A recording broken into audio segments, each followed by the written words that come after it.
What's going on, everyone? My name is Nicholas Merton here at Data Dash, and today is October 28th of 2020.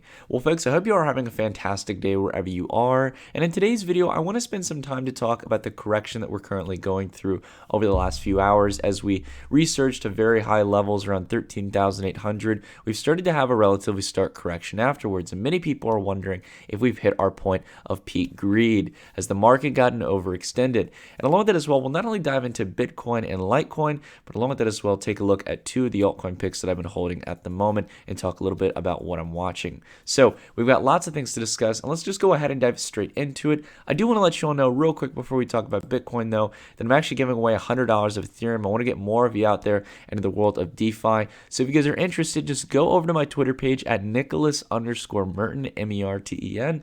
In this case, you can follow me over on Twitter and also check out the post here. It's very simple, short, sweet, and to the point, and you can enter in for a chance to win $100 worth of Ethereum. Now, let's go ahead and dive into this Bitcoin analysis here, guys. Taking a look here at the 5-minute chart or any kind of short-term time frame, of course, people are going to start panicking and thinking, oh my God, Bitcoin's done for. In this case, we're down 2% today, and along with that as well, we faded off a lot of the gains from yesterday where Bitcoin's price had rallied up to 13,800, one of the highest points we've seen since back in June of 2018, or excuse me, June 2019, and also the highest weekly close in this case if we were to close the week off since all the way back since January of 2018. So over 2.5 years in this case. Really, really exciting stuff. Now again, a lot of people are going to be focused on this 5-minute chart. You see these dramatic candle moves. But the thing is that I always zoom out. If I'm ever going to do short-term analysis, I don't look at the 5-minute chart. I'm at a minimum looking at the hourly chart when it comes to Bitcoin. And there's really two price levels that I think are critical to be watching here. And in fact, we're actually stepping into the range here where I think that Bitcoin could start to find, at least in the short term here, short-term bottom. So it's somewhere in this range here between 13,200 and 13,400, roughly speaking. And the reason for this is pretty clear. First off, you have the general support range here for Bitcoin's price, which is, again, where we held off here before we continued on the second portion of the rally. We also have previous resistance here in the past that was made as new support. And then outside of that as well, we've got these points of resistance from here back on October 21st, here on the 22nd, here on the 24th, and also here on the 26th before we continued higher on the cycle that we had back here. So again, I think that this general boxed-in range here is what we want to look for here as a short-term bottom for Bitcoin, right? And a lot of the time what we'll have here on these daily candles, especially when we have these kind of overextended secondary rallies after already, holding up very nicely and not having any kind of bull flag or correction after the big pop-up we had here on the 21st of October, we'll tend to have where sometimes these downward candles will make up most of the gains of these days and will continue this kind of sideways pattern. So imagine it as kind of an overextended or more volatile version of these candles here. And again, we've seen this sometimes if we take a step back here towards 2019, a little trip down memory lane here, where again we have some candles here where a lot of the previous daily gains are wiped out here, or we might have a shake up for a couple of days where things get a little more volatile and then we keep on climbing and going up higher and higher and higher. Again, you'll see a lot of similarities in the patterns here where the FOMO and excitement start to really come in on the market. So again, that's something we'll be watching for here. I want to go ahead and take a little bit of a look though at some key metrics though to kind of solidify this argument that I don't really think we're per se overextended here, and the fact that we've probably got a ways to go. So first off, we want to take a look at 30-day and 60-day Bitcoin USD volatility. Now, as you all probably might know if you watch the channel, and if you don't regularly watch it, you should definitely consider subscribing.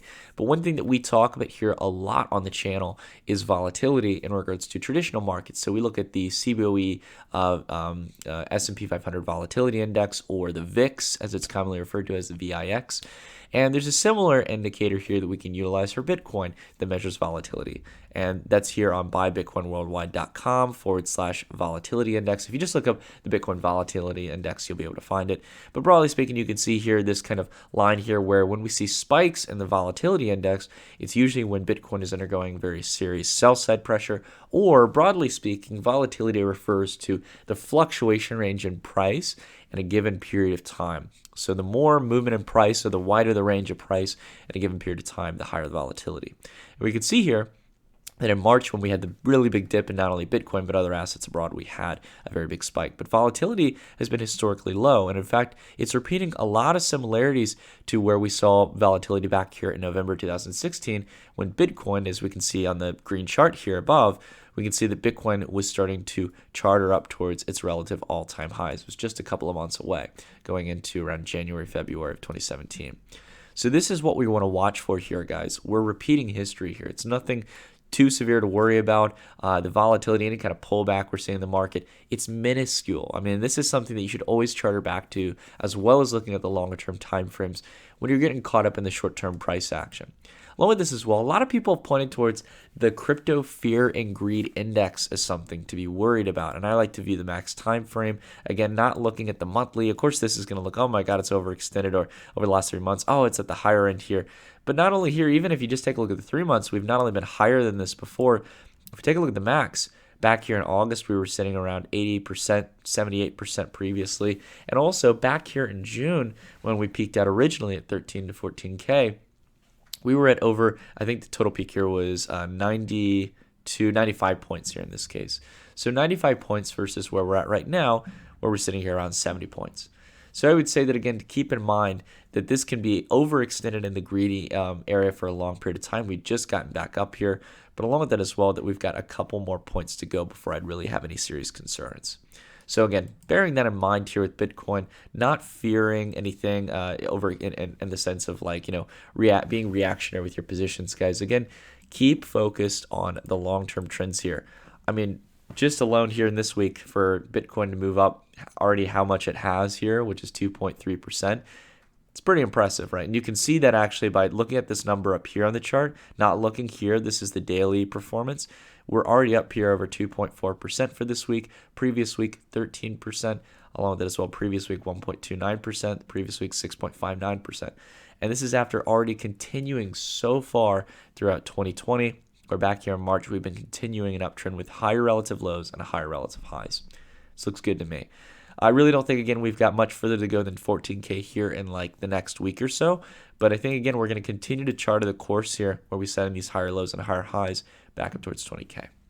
Now, let's go ahead and run through the analysis here. For Ethereum, I'm looking here on the the US dollar pair for it to hold between this range of $380 to $390. This is where I expect the higher relative low to be, where we continue on with higher prices to retest the relative highs back here in August of 2020.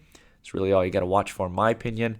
Litecoin as well. I think the critical level here is doing exactly what Ethereum is doing, coming and making support on previous support in the past, and then testing up towards setting higher relative highs. As we've seen, we've already set in these higher relative lows, and you could technically consider this a higher relative high, but the more and more you can see of that, the more confirmations we can have of a trend reversal. And outside of that as well, I wanted to talk a little bit about two of the altcoin positions that I'm owning and I've been holding. Ampleforth, and many people have asked me, am I still in Ampleforth as a crypto? I know some people sold out of their positions. Again, for me, this is something that, again, I'm focusing on to revisit back towards that line of resistance, get above it, and start the next cycle. It's one of my most interesting DeFi plays, in my opinion. And so far, it's been doing great. It's been recovering back up. We're still down on the trade here overall as we got our position back here towards around the 4th and 5th of September.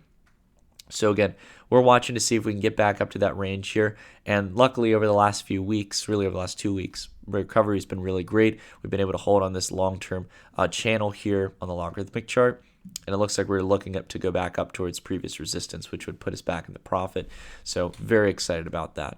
My general goal is I might look to take some profit here up at this resistance range, as in the past and stuff, it's been, you know, in this case, proven that it's usually good to take some profit. But notice it might blow right on through.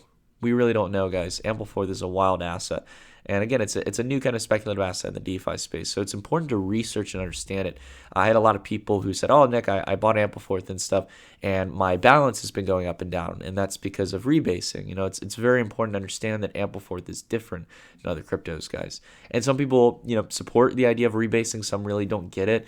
I think above all, it's an interesting experiment. And what we've seen recently, if you look at the dollar pair for Ampleforth, you can see how the rebasing mechanism kind of works, where eventually, once you start to get people buying up Ample towards $1 in this case, the supply starts to flatten out, and then we start to see an acceleration as price goes above $1. So it's an interesting kind of dynamic here for an asset. But above all, I think it's really, really exciting. So last but not least here, wanted to talk about OmiseGO. This is one of the layer 2 scaling solution plays. OmiseGO has been around almost as long as the channel, 3 years in this case. It's incredible to think about. But anyways, OmiseGO has gotten a lot of traction ever since back here when it was starting to implement its plasma solution for Tether.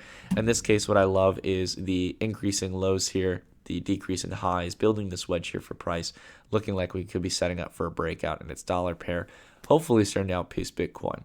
But again, this is what I'm looking for here. I'm still holding OmiseGO, I'm still holding Ampleforth, and there's a variety of other cryptos I'm holding at the moment, guys. But these are really the 2 positions that I think are really set to do well that I would be looking at the moment. But you have to determine for yourself what you're interested in. And all in all, guys, that's it for the analysis today. Again, highly recommend, if you haven't already, join everyone in regards to doing the ETH giveaway. Again, it means a lot to me, guys. Check out Digifox, download a wallet today, give it a try. It's free to get started and stuff. And if you want, you can make a deposit through Celsius, start earning above 10.94% interest on your stable coins. Really great if you can get it. So that all being said, guys, I hope you're having a fantastic day wherever you are. If you like this video, drop a like, and I'll see you all in the next video. Take care, everyone.